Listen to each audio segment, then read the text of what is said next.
This is RadioDiary.com, and we're standing on the steps of an abolitionist.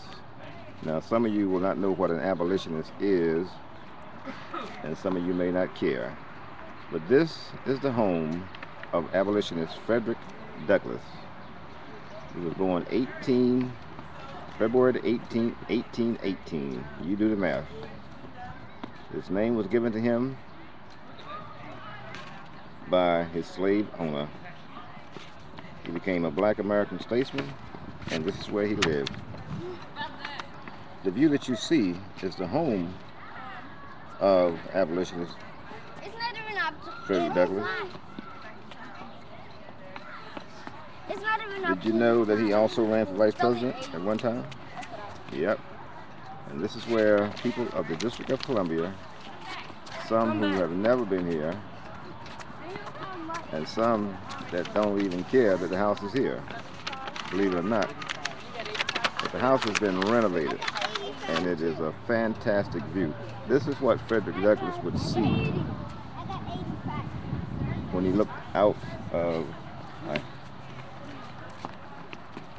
his stairway, looking over towards the District of Columbia. Now, I don't know if you can see this view, but there's the... Let's see, let me pull it in.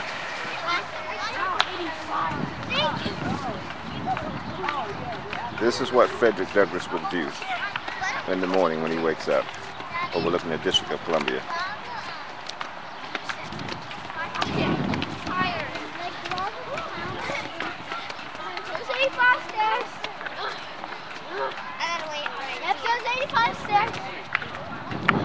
Yep, that's the Capitol. You can stand on his front porch and see the United States Capitol. Now, a lot of people don't know, or either they're just not aware that this is the home of Frederick Douglass. But today, for some reason, I don't know why, there's a tour of kids who are here to see the home, and it is a fantastic home. I think I'll come back another day and view the inside. But in case you don't know who Frederick Douglass he was a slave. He's an ex-slave. Born February 18th, 1818. And his home is located in Anacostia. Okay, now Anacostia is the hood. Don't get it twisted. Don't get it wrong. Don't call it what it's not. It is the hood. And his home sits on the tallest hill in the hood. In fact, his house is one of the most beautiful houses in the hood. Now, I can't figure that out, but it is. Maybe because the park pays the money to keep it going. But this place sits up on a hill that is fantastic.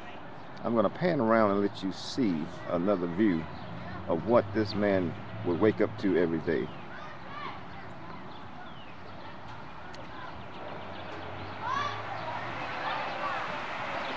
That's Southwest Washington, and we're standing in Southeast.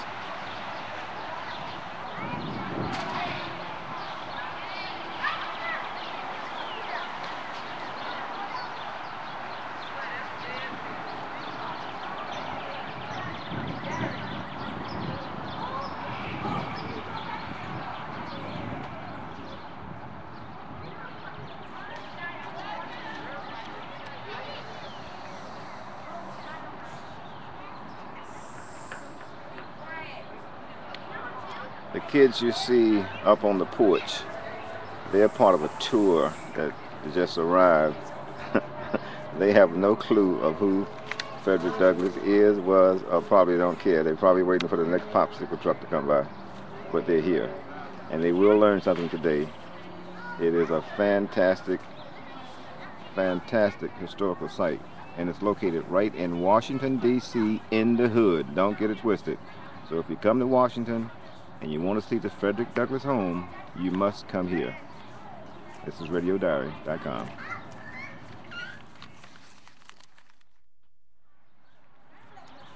This is RadioDiary.com. I want to show you a tree that sits in the front yard of Frederick Douglas. Look at this tree. Look at this tree. Look at this tree.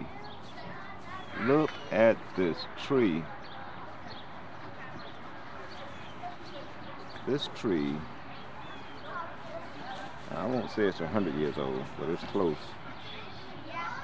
It's every bit of 100, at least 80 years old.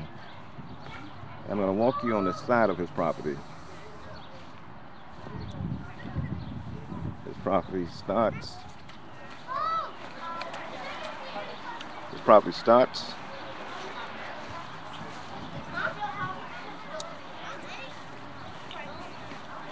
That's the side view.